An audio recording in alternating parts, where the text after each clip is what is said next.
Hi viewers, welcome to our channel. ప్రస్తుతం మనతో పాటు దాము బాలాజీ గారు సీనియర్ జర్నలిస్ట్ ఉన్నారు. వారితో ఒకసారి మాట్లాడదాం. సార్ నమస్కారం. సార్ నమస్తే సార్, తిరుపతి లడ్డు కల్తీ వ్యవహారం పైన నిన్న పవన్ కళ్యాణ్ గారు చేసిన కామెంట్స్ సార్ చంద్రబాబు నాయుడు గారు ఆగ్రహంకి కారణమయ్యాయి అని అంటున్నారు. సార్ అంటే జగన్మోహన్ రెడ్డి గారు తిరుపతి లడ్డు కల్తీ చేయలేదు, కల్తీ చేశారని కూడా మేము ఎక్కడా చెప్పలేదు, అసలు తిరుపతి లడ్డు కల్తీ కాలేదు అన్నట్టుగా ఆయన చెప్పినట్టుగా వార్తలు వినిపిస్తున్నాయి. సార్ ఇప్పుడు దీని పట్ల చంద్రబాబు నాయుడు గారు కూడా ఆగ్రహంగా ఉన్నారంటున్నారు.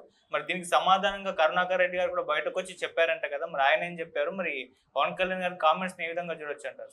పవన్ కళ్యాణ్ మళ్ళొకసారి ప్రతిపక్షంలో ఉన్నప్పటి పవన్ కళ్యాణ్ మనకి మళ్ళీ కనిపించాడు నిన్న. ఎందుకంటే ఈ 100 రోజుల్లో ఇలాంటి పవన్ కళ్యాణ్ ఇప్పుడు కనబడలేదు. మళ్ళీ ఒక నిజంగా అతన్ని ఇప్పుడు వరాహి డిక్లరేషన్ సభలో చూస్తే ఇతను గవర్నమెంట్ వీలుతుందా, జగన్ ముఖ్యమంత్రిగా ఉన్నాడా లేకపోతే ఈయన ముఖ్యమంత్రిగా ఉన్నాడా అనే డౌట్ అయితే అందరికి వస్తుంది. ఎందుకంటే ఆయన ప్రతిపక్షంలో ఉన్న వ్యక్తిలాగానే మాట్లాడాను నన్నంతా. నిజానికి ఆయన అధికారంలో ఉన్నాడు. ఏదన్నా అన్యాయం జరిగితే చేయాల్సిన పని ఏంటంటే వాళ్ళని తిట్టడం కాదు, దాని మీద ఎంక్వైరీలు చేసి నిగ్గు తేల్చి శిక్ష వేయడం. అది వదిలేసి విపరీతంగా ఆవేశపూరితంగా తన పాత మన పవన్ కళ్యాణ్ నిన్న కనిపించాడు. ప్రధానంగా ఆయన మాట్లాడింది ఏంటంటే లడ్డు కల్తీ జరగలేదని ఆయన చెప్పలే, లడ్డు కల్తీ జరిగింది, ఆ లడ్డూల్ని అయోధ్యకు కూడా తీసుకుపోయారని కూడా ఆయన చెప్పాడు. కాకపోతే జగన్కి సంబంధం లేదు, జగన్కి సంబంధం ఉందని మేము చెప్పలేదు అని ఇంకొక అబద్ధం అలవోకగా ఆడేశాడు. ఎందుకంటే జగన్కి సంబంధం ఉందని కదా చంద్రబాబు చెప్పింది. September 8th ఏం చెప్పాడు? జగనే చేయించాడని కదా. సో జగనే చేయించాడని తెలుగుదేశం వర్గాలు అందరూ చెప్తుంటే మేము జగన్ చేయించలేదు, టీటీడీ బోర్డు తప్పుపడుతున్నాం అన్నాడు. టీటీడీ బోర్డులో మరి బీజేపీ వాళ్ళు కూడా ఉన్నారు కదా, వాళ్ళని ఎందుకు అడగట్లేదు ఇతను? సో మళ్ళీ ధర్మారెడ్డి ఎక్కడికి పారిపోయాడని అడుగుతావు. ఎవరిని అడుగుతావు? నువ్వు కదా గవర్నమెంట్లో ఉండేది. పారిపోతే పట్టుకో, పోలీసులు ఉన్నారు నీ దగ్గర, సిఐడి ఉంది, ఇవి సరిపోకపోతే సిబిఐని అడుగు. కాబట్టి ఇక్కడ అతను ప్రతిపక్షంలో ఉన్నవాళ్ళలాగా మాట్లాడుతున్నాడు. అధికార పక్షంలో ఉన్నవాళ్ళు పారిపోతే చేయాలి, లడ్డు కల్తీ జరిగితే చేయాలి. నిజానికి లడ్డు కల్తీ జరిగిందనే ఆధారాలు లేవని సుప్రీంకోర్టే చెప్తే ఈయన మళ్ళీ సేమ్ అదే ఆయన భాషలో పాచిపోయిన లడ్డు లాగానే మాట్లాడుతున్నాడు. సో మళ్ళీ అదే భాష మాట్లాడుతున్నాడు. సుప్రీంకోర్టుని కూడా విమర్శించాడు. దాన్ని నేను సపరేట్గా వీడియోలో మాట్లాడుతాను. సో ఇది ప్రధానంగా ఏంటంటే అతను జగన్ మీదనే కోపంగానే ఉన్నాడు. జగన్ ఇప్పుడు అధికారంలో ఉన్నట్టే బిహేవ్ చేశాడు. జగన్ని అప్పటిట్లో ఎట్లయితే తొక్కేస్తాను నలిపేస్తాను అన్నాడు, అలాగే ఇప్పుడు కూడా తొక్కేస్తాను, జగన్ని ఒకటిదానికి పరిమితం చేస్తున్నాడు. జగన్కి 40% ఓట్లు వచ్చాయి. ఇతను ఇండిపెండెంట్గా పోటీ చేస్తే ఇతనికి 6-7% కంటూ ఓట్లు వచ్చే పరిస్థితి లేదు. అదేదో కాంబినేషన్లో ఆయన గెలవగలిగాడు. 10 ఏళ్ళు మరి తను గెలవలేడు కదా. గతంలో వెంకటేశ్వర స్వామికి వీళ్ళందరూ నష్టం చేయడం వల్లనే 11 వచ్చాయని చెప్తున్నాడు. మరి ఈయన ఏ దేవుడికి నష్టం చేయడం వల్ల 10 ఏళ్ల పాటు ఒక సీటు కూడా గెలవలేదు? సో ఇవన్నీ ఏంటంటే రాజకీయంగా లడ్డూని తను ఉపయోగించుకోవడం ఒకటి. రెండవది చంద్రబాబుకు వచ్చిన చెడ్డ పేరు, దేశవ్యాప్తంగా చంద్రబాబుకు చెడ్డ పేరు వచ్చింది ఈ లడ్డు విషయంలో. సుప్రీంకోర్టు కామెంట్స్ తర్వాత అయితే చాలా సివియర్గానే చంద్రబాబుకి వ్యతిరేకంగా వచ్చింది. దాన్ని కవర్ చేయడం కోసమే ఇప్పుడు ఈయన దిగినట్టుగా ఒక వ్యూహం కనపడుతుంది. రెండో వ్యూహం బీజేపీ వ్యూహాన్ని అమలు చేయడం. అంటే లాంగ్ టర్మ్, షార్ట్ టర్మ్ రెండు ఉన్నాయి ఎవరికైనా. పవన్ కళ్యాణ్కి కూడా రెండు ఉంటాయి. లాంగ్ టర్మ్ వ్యూహం ఏంటి పవన్ కళ్యాణ్కి? వ్యూహం అంటే ఇప్పుడు రాజకీయ నాయకులకి అందరికీ వ్యూహం అంటే అర్థం ఏంటి? వాళ్ళ లక్ష్యాన్ని చేరుకోవడమే వాళ్ళ వ్యూహం. వాళ్ళ లక్ష్యం ఏంటి? పవన్ కళ్యాణ్ లక్ష్యం ఏంటి? రాష్ట్రాన్ని ఉద్ధరించాలనో, సనాతన ధర్మాన్ని ఉద్ధరించాలనో పవన్ కళ్యాణ్ లక్ష్యం కాదు. తను సీఎం కావాలనుకోవడమే పవన్ కళ్యాణ్ లక్ష్యం. ఇవన్నీ చెబుతూ ఉంటారు అంతే. లేకపోతే పవన్ కళ్యాణ్ చిన్నప్పటి నుంచి అతనికి సనాతన ధర్మానికి అతనికి ఏం సంబంధం? ఎప్పుడైనా మనం పవన్ కళ్యాణ్ సనాతన ధర్మాన్ని మాట్లాడింది విన్నామా? వాళ్ళ నాన్నేమో పూజ గదిలో దీపంలో సిగరెట్ వెలిగించుకుంటాడని ఇతనే చెప్పాడు. వాళ్ళ అన్నలిద్దరూ దేవుళ్ళు నమ్మకం లేదని వాళ్ళు చెప్పారు. ఇతనేమో 2 హిందూ పెళ్ళిళ్ళు చేసుకొని 3వది క్రిస్టియన్ పెళ్లి చేసుకొని బాప్టిజం తీసుకున్నానని అతనే చెప్పాడు. ఇతని పిల్లల్ని ఆయన భూమన కరుణాకర్ రెడ్డి విమర్శించినట్టుగా 14 ఏళ్ల వరకు ఎప్పుడూ తిరుమలకి తీసుకురాలేదు. ఇప్పటి వరకు భార్య సమేతంగా ఎక్కడా ఆయన బయటికి రాలేదు. ఓన్లీ ఎలక్షన్ ముందు మాత్రం కనబడ్డాడు పబ్లిక్ ప్లేస్లో. సో ఎవరైనా కూడా నిజంగా సనాతనిదైతే చిన్నపిల్లల్ని మామూలుగానే తీసుకెళ్ళి గుండు కొట్టించడం ఇవన్నీ చేస్తారు. క్లియర్గా ఏంటంటే ఇప్పుడు కూడా ఎందుకు తీసుకొచ్చాడు, 14 ఏళ్ళుగా ఆ అమ్మాయి రెండవ కూతురు ఎవరైతే ఉన్నాయో పోలినా అంజనా కొనిదెల, ఆ పేర్లు కూడా వెరీ కన్ఫ్యూజన్. సో ఆ పోలినా అంజనా కొనిదెలని ఇప్పటివరకు ఎవరికి చూపించలేదు. చిన్న పాప ఉన్నప్పుడు ఫోటోలు అవి ఉన్నాయి తప్ప ప్రాపర్గా ఈయన పిల్లలతో కలిసి ఉన్నవి లేవు. ఓన్లీ ఆ రేణుదాసే పిల్లలతోనే ఉన్నాడు. సో ఇలాంటి సడన్గా ఇక్కడ ఎందుకు తీసుకొచ్చాడు అనేది నిన్న చెప్పాను నేను. ఆయనకు ఒక వ్యూహంతోనే తీసుకొచ్చాడు, ప్లాన్డ్గానే. అంటే జగన్ డిక్లరేషన్ ఇవ్వలేదు, నేను ఇస్తున్నాను అని చెప్పడానికే తీసుకొచ్చాడు. సో అంటే ఇదంతా కూడా ఒక ప్లాన్ చేసుకొని వచ్చాడు. ఈ ప్లాన్లో long term, short term plan ఏమో చంద్రబాబుని కాపాడడం, లాంగ్ టర్మ్ ప్లాన్ ఏమో నెక్స్ట్ ఈయన సీఎం అయ్యే అవకాశాలు లేవు. ఎందుకంటే చంద్రబాబు ఇతన్ని సీఎం చేయడానికి ఎట్టి పరిస్థితుల్లో ఒప్పుకోడు, లోకేష్ని సీఎం చేయాలనుకుంటాడు. కాబట్టి బీజేపీకి ఒక ప్లాన్ ఉంది. బీజేపీ ఏంటంటే బీజేపీకి విధిలేని పరిస్థితుల్లో తెలుగుదేశంతో పొత్తులోకి వెళ్ళింది, కానీ బీజేపీకి ఏ రకమైన ఇంట్రెస్టు తెలుగుదేశంతో లేదు. రెండోది నమ్మకమైన మిత్రుడు కాదు అనేది కూడా బీజేపీకి ఉన్న ఐడియా, సో అంచనా చంద్రబాబు మీద. వాళ్ళ ఆ మధ్య వరకు కూడా, ఎలక్షన్ ముందు వరకు కూడా మేము పట్టించుకోవట్లేదు, అతనే వెంపర్లాడుతున్నాడు అని కూడా చాలామంది చెప్పారు. చంద్రబాబు అరెస్ట్ వెనక కూడా బీజేపీ ఉంది, ఇవన్నీ తెలుసు. చంద్రబాబు కూడా అవసరం మేరకు పెట్టుకున్నాడు. సో ఇప్పుడు బీజేపీకి లాంగ్ టర్మ్ ప్లాన్ ఏంటి, ఆంధ్రప్రదేశ్లో పవన్ కళ్యాణ్ని ముందు పెట్టి అవసరమైతే జనసేనని బీజేపీలకి విలీనం చేసుకొని పవన్ కళ్యాణ్ని అక్కడ బీజేపీ తరఫున సీఎం క్యాండిడేట్గా ప్రకటించి, పవన్ కళ్యాణ్కి ఉన్న 20-25% కాపు బేస్ ఉంది, ఒక కాపు సీఎం చేయబోతున్నాం. మనకి 83 తర్వాత కమ్మారెడ్డి తప్ప ఇంకొక కులం నుంచి సీఎం లేదు కాబట్టి కాపు సీఎం అనేస్తే కాపులందరూ ఐక్యమయ్యే అవకాశం ఉంది, ఒక 20-25% ఉంటుంది. దాంతోపాటు హిందుత్వాన్ని రెచ్చగొట్టగలిగితే మనకి ఛాన్స్ ఉంది అనేది వాళ్ళకున్న అవగాహన. ఎందుకంటే చంద్రబాబు నెక్స్ట్ వీక్ అయిపోతాడు కాబట్టి లోకేష్ని డీల్ చేయడం పెద్ద కష్టం కాదు. కమ్మ కాపు కాంబినేషన్ని తాము హైజాక్ చేయాలి. ఇప్పుడు ఏంటంటే చంద్రబాబుకు ఉపయోగపడింది కమ్మ కాపు కాంబినేషన్. దీన్ని బీజేపీ చేయడానికి అందుకనే పురంధేశ్వరుని కూడా రంగంలోకి తీసుకొచ్చింది ఆమె. అందుకనే ఎన్టీఆర్ కూతురు, కమ్మ సామాజిక వర్గం, ఇవన్నీ. సో కమ్మ వర్గాన్ని కొంతవరకు చీల్చడం, లేదు లోకేష్ వైపు కమ్మ వర్గం వెళ్ళలేని పరిస్థితి ఉంటే తమ వైపు ర్యాలీ చేసుకోవడం, అవసరమైతే జూనియర్ ఎన్టీఆర్ని కూడా రంగంలోకి దించడం. సో ఇది ఒక స్కీమ్ అయితే ఉంది. అందుకని పవన్ కళ్యాణ్ సడన్గా ఇప్పుడు తాను హిందూ మత ఉద్ధారకుడి పాత్ర లేపాడు, సెక్యులరిజాన్ని బూతులు తిడుతున్నాడు, రాహుల్ గాంధీని తిట్టాడు, తమిళనాడులో ఉన్న ఉదయనిధి స్టాలిన్ అతన్ని తీవ్రమైన హెచ్చరిక చేశాడు.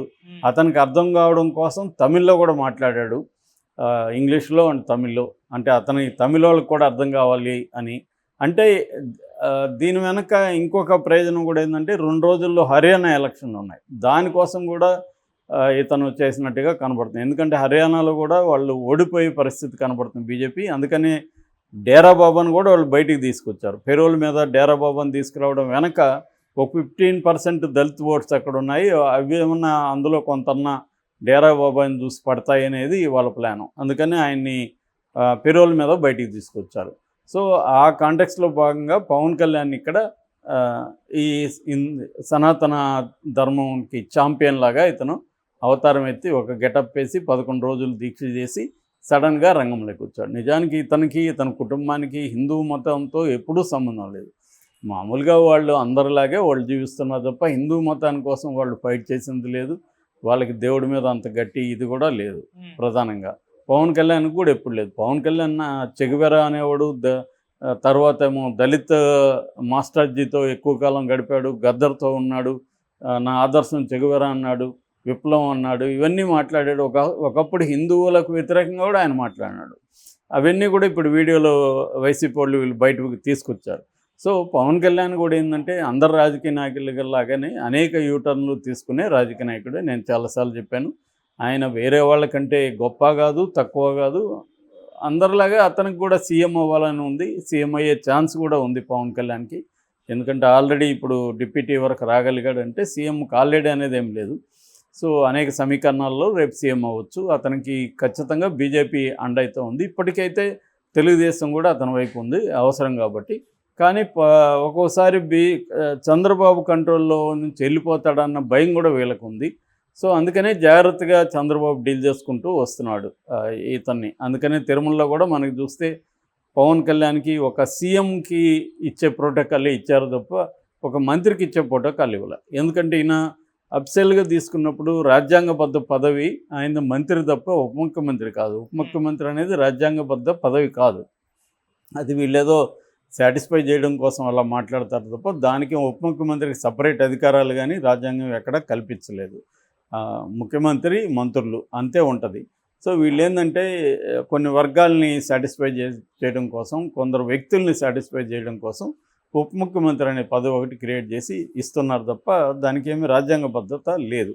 మామూలుగా మంత్రికి ఇచ్చే ప్రోటోకాల్ కాకుండా ఆయనకి సివియర్గా ఇచ్చారు. సో ఏదేమైనా ఆయన సనాతన ధర్మ అవతారం ఎత్తాడు సడన్గా, ధర్మ పరిరక్షకుని అవతారం. అందుకని ఆయన పవనానందాన్ని కూడా ఎవరు భూమన కరుణాకర్ రెడ్డి పేరు పెట్టాడు ఈయనకి. పవనానంద్ ఒక ఆల్వార్లాగా ఎగురుతున్నాడు ఇక్కడ అనేసి. నిజానికి ఈయనకి ఎప్పుడు సనాతన ధర్మంతో సంబంధం వెళ్ళేదనేది కూడా అతను చెప్పాడు. రెండవది మళ్ళీ అదేదో పాడిందే పాడరా పాచిపళ్ళ దాసరి అనే ఒక పాత సామెతలాగా మళ్ళీ 31,000 మంది 4 ఏళ్లలో మిస్ అయ్యారంటాడు. అరే బాయ్, నువ్వు కదా ఇప్పుడు గవర్నమెంట్లో ఉన్నావు, 100 రోజులు అయింది, 31,000 మంది అమ్మాయిలు మిస్ అయితే ఏం చేస్తున్నావు? మరి డీజీపీతో మాట్లాడి దానికి కమిషన్ వేసి సిఐడి ఎంక్వైరీ లేదా సిబిఐ ఎంక్వైరీ చేయొచ్చు కదా. సెంటర్లో కూడా మీదే కదా గవర్నమెంట్ ఉంది.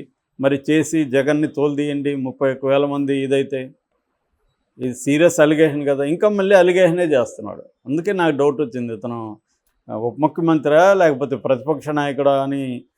నాకే కాదు, ఫేస్బుక్లో మిగతా సోషల్ మీడియాలో అందరూ ఇదే అడుగుతున్నారు, ఏమైంది ఇతనికి ఇంతకుముందు కంటే ఇంకా ఘోరంగా తయారయ్యాడన్న కామెంట్లే మనకి ఎక్కువ కనిపిస్తున్నాయి. మేబీ పవన్ కళ్యాణ్ అభిమానులు మళ్ళీ మన పవన్ కళ్యాణ్ చూసామని యాంటిక్స్ అంటారు, అటువంటి ఒక యాంటిక్స్ ఊగిపోవడం, అరవడం, ఆ యాంటిక్స్ మళ్ళీ కనబడతాయి. అవి చేస్తున్నారంటేనే అర్థం మనకి డౌట్ వస్తుంది ఇతను యాక్ట్ చేస్తున్నాడని. అంత ఊగిపోవాల్సిన అవసరం లేదు. హిందూ మతం అంత ఘోరంగా ఏం లేదు. రెండోది సనాతన ధర్మం అంటే ఏంటో ఇప్పటివరకు ఆయన కూడా చెప్పలే. సనాతన ధర్మం అంటే అందరూ సకల జనులు బాగుండాలని కోరుకునేది అన్నాడు. అట్లాంటప్పుడు మరి కులం ఎందుకు ఉంది ఇండియాలో? వర్ణాశ్రమ ధర్మం ఎందుకు ఉంది? అందరూ ఎందుకు ఈక్వల్గా లేరు? సనాతన ధర్మంలో స్త్రీలకు ఎందుకు సపరేట్గా చట్టాలను పెట్టి స్త్రీలని అతి ఘోరంగా ట్రీట్ చేసే మనుధర్మ శాస్త్రం లాంటివి వచ్చాయి?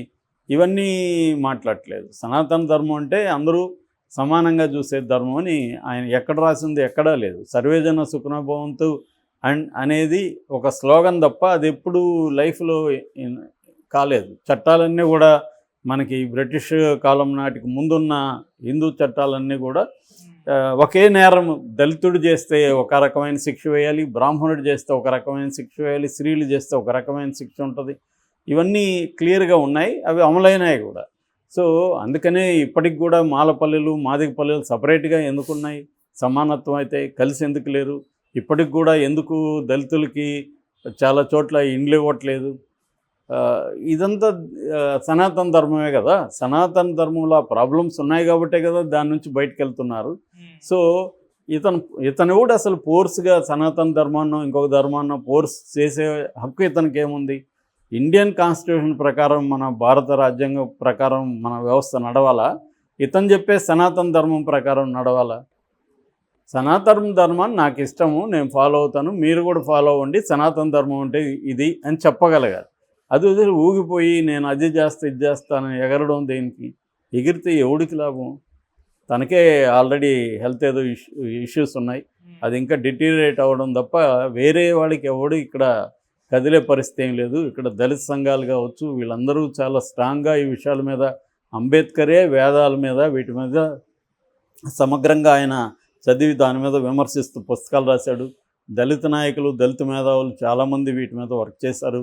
అట్లాగే మార్క్సిస్టు చరిత్రకారులు కూడా ఈ పురాణాలు కావచ్చు, సనాతన ధర్మం, వీటి మీద అంతా వర్క్ చేశారు. ఇది ఎవరికి మంచి ఎవరికి చెడు అనేది తేల్చేశారు. సనాతన ధర్మం అనేది rejected by majority of the people in India. అది ఎవరో ఇలాంటి వాళ్ళు కొంతమంది పట్టుకొని చేస్తున్నారు.